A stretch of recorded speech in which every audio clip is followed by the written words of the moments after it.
Mr. Gohmert. Thank you, Mr. Chairman, and we do appreciate all the witnesses being here today. And I'm thrilled there's so much interest in this issue because, as has been said, I know everybody here wants to stop the gun violence. And as a former prosecutor and defense attorney and a judge, felony judge for over a decade, I've tried to remember any case. I can't remember any significant case I had out of the thousands where somebody went through the process of getting a gun legally to inflict the violence. We all want to stop the gun violence. I haven't heard anybody talk about the breakdown of the home, the breakdown in moral teachings. Those certainly have had an effect. And I know one of the most quoted numbers that we often hear, we've heard today, is that background checks have stopped over 3 million people from getting guns that shouldn't. That's the initial stop.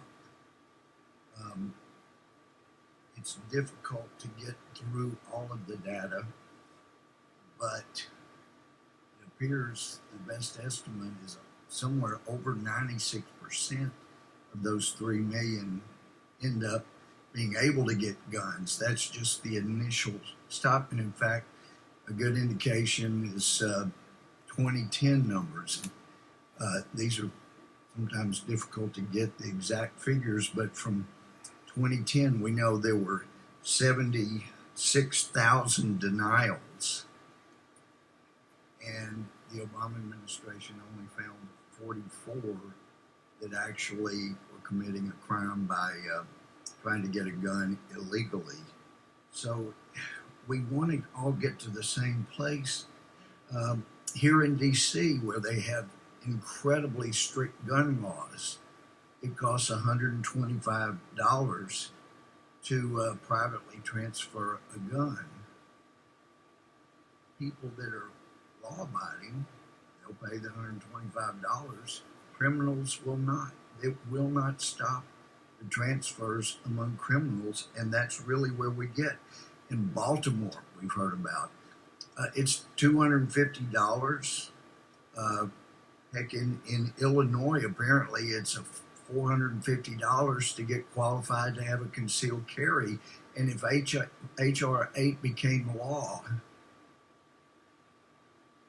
and somebody called me or anybody and said, I'm scared to death, my former spouse or live-in or whomever has threatened me, and I think he's going to be coming sometime this week.